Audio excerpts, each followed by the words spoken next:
자, 오늘 오바마 대통령하고 일단 정상회담을 하는데 박근혜 대통령이 놓치지 말아야 할 게 뭡니까?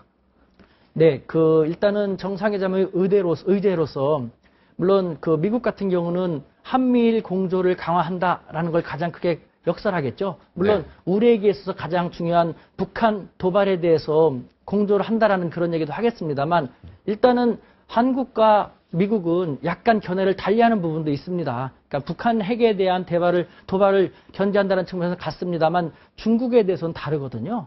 그렇기 때문에 우리는 마침 어제 일본에서도 오바마 대통령이 결국은 큰 성과를 저는 얻지 못했다는 생각이 들거든요. 미국이 일본에게 더 많은 걸 주고 일본이 더 많은 것을 쟁취한 결과를 봤다고 생각하는데 어떤 면에서 그렇습니까? 보십시오. 자, 지금 미국과 일본이 공통적으로 관심을 갖고 있는 것은 중국 견제입니다. 네. 그것은 일본뿐만 아니라 미국도 마찬가지지 않습니까? 더 말할 필요가 없죠. 그 차원에서 두 나라들은 중국 견제 전선을 공조 전선을 더 강화시켜야 되는 것이고, 게다가 일본은 그것을 핑계로 대가지고 자기들이 역사적으로 잘못한 역사의 족쇄에서 벗어날 필요가 있는 거거든요. 그걸 갖다가 미국 너희들 경제적으로 쉽지 않잖아. 그걸 잘 이용한 것이죠. 근데 너희들이 우리 말 이거 잘 들어주면은 우리가 너희들이 하라는 대로 많이 해줄게. 중국 견제를 강화하기 위해서 우리 군사력 강화시켜줘. 우리가 이렇게 하는 것 하게 해줘. 하면서 하나씩 둘씩 족쇄를 풀어나가고 있지 않습니까? 비열하고 야비한 방법이지만 냉정하게 바라볼 때 일본의 국익을 더 많이 쟁취하게 된 것이거든요. 근데 미국 같은 경우는 어떻습니까? 집단 자위권도 허용을 해주고, 그 다음에 센카쿠쇼도 같은 경우도 중국과의 충돌을 우려하면서도 일본을 어느 정도 편들어줬지 않습니까? 그랬죠. 하지만 미국은 정작 중요한 TPP, 그 문제에서 일본으로부터 만족할 만한 결과를 얻지 못했지 않습니까? 이것이 국제사회에서 지금 미국이 놓여있는 냉정한 현실이거든요. 미국이 많이 무력해진 것이거든요. 크림 사태를 보십시오. 크림 사태, 과거의 미국이었더라면 이 상태로 넘어가겠습니까? 미국이 무력한 겁니다. 국내 문제에서 경제적인 측면에서 여력이 없기 때문에 크림 사태에서도 미국이 과거와는 다른 모습을 보일 수밖에 없는 것이고, 이 미일 관계에서도 마찬가지지 않습니까? 여태까지 일본이 어떻게 미국에 대해서 이렇게 할 수 있겠습니까? 근데 아베 수상 같은 경우는 고개를 숙이는 척하면서 하나씩 둘씩 잘 빼냈지 않습니까? 말로는 직접 하지 않았지만 행동으로서 일본의 국익에 더 플러스가 많이 되게 만들었죠. 그러니까 오바마 대통령은 기분이 좋을 수가 없는 것이죠. 저는 아베 수상 정말 저는 싫습니다. 그분이 너무 우경화 행보를 하는 것이 정말 끔찍해서 싫습니다만, 아베 수상의 바로 이와 같은 면은 우리가 벤치마킹할 필요가 있다고 생각을 해요.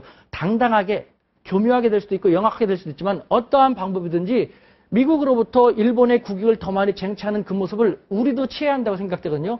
그와 관련돼서 오늘 정상회담 전개될 때 우리는요, 지금 우리가 미국에게 가장 크게 바라는 것하고 미국이 우리에게 가장 크게 바라는 것이 평행선을 걸리는 부분이 있거든요. 북한에 대해서는 같습니다만 우리는 중국에 대해서는 그렇게까지 견제할 필요가 없거든요. 그런데 그렇죠.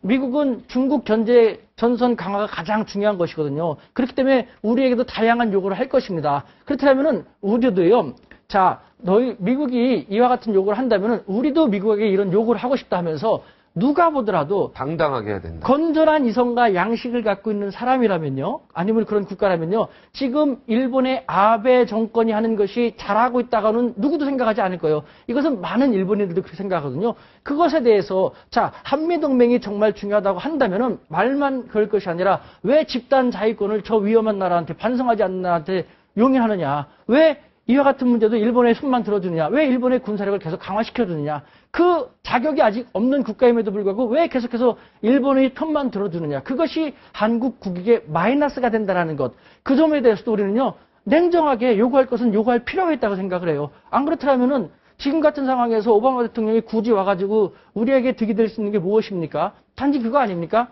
오바마 대통령이 당초 일본만 가고 한국은 안 간다. 그러면은 우리 위신이 안 선다. 오바마 대통령 모시기 경쟁에서 1박 2일 이쪽으로 모신 듯한 그런 결과밖에 안 되지 않습니까? 원래 당초는 우리 안 들리기로 했습니까? 처음에 일본만 가려고 했었죠. 일본 갔다가 말레이시아하고 그쪽으로 가려고 했었는데, 일본만 가고 우리는 안 온다 하면 지금 한일 간의 자존심 경쟁도 치열하지 않습니까? 그건 말이 안 된다 해갖고 우리가 외교력을 동원해가지고 오바마 대통령도 1박 2일 동안 오게 된 것인데, 왔다면요, 어제 일본에서 아베 총리가 고개를 숙이면서도 어쨌든 일본의 국익에 큰 플러스를 만들어낸 것처럼 우리도 당당하게 요구를 해야 돼요. 이와 관련돼서 제가 다시 한번 말씀드린다면요, 대통령님께서 생각하시는 것, 우리 국익을 더 미국으로부터도 관철해내기 위해서라면요, 지금의 외교 안보 라인을 진짜 다시 재고해야 돼요. 왜? 제가 아무리 생각하더라도요, 지금 우리 외교부는 미국에서 공부하시고 미국과의 관계 속에서 쭉 잔뼈가 굵어오신 그런 이런 표현을 쓴다면 그런 분들이 다 좌지우지하고 있지 않습니까? 거의 대한민국 거의 다 그렇습니다. 그렇지 않습니까? 음. 미국을 미국에서 공부하고 온 사람들이 거의 뭐 8, 90% 그렇죠. 네, 외교 장악하고 관리들이 미국에 대해서 너무 잘 알고 너무 친하기 때문에 대한민국 21세기 현 시점의 대한민국 국익을 위해서라면 미국에 대해서도 당당하게 요구를 해야 되는데 너무 친하기 때문에 저 사람 얼굴을 보면서 미국의 얼굴을 보면서 괜히 싫어하는 얘기를 못하는 그런 경우는 너무 친하니까 얘기를 못하는 경우가 있거든요. 그렇기 때문에 슬슬 넘어가고 대통령한테 대통령님 이것은 반드시 짚고 넘어가야 됩니다. 이런 방법으로 하셔야 됩니다. 라는 것도 그쪽에서 다 걸러갖고 안전하게 온화하게 바꿔가지 않습니까? 그러니까 중국하고 한국하고의 관계에서 한국과 중국과의 관계는요. 대통령께서 첫 단추는 잘 꼈지만 첫 단추만 다 낀다고 옷을 다 입는 겁니까? 아니죠. 첫 단추는 잘 꼈지만 그 다음 단추는 잘 끼지도 못하고 있는 상태인 것이죠. 한국하고 중국과 그렇죠. 우리가 지금 그 한국과 중국과의 관계가 더 강화되고 그 다음에 중국이 북한에게 도발을 못하게끔 더 강력하게 제어를 하게 만들기 위해서라면요.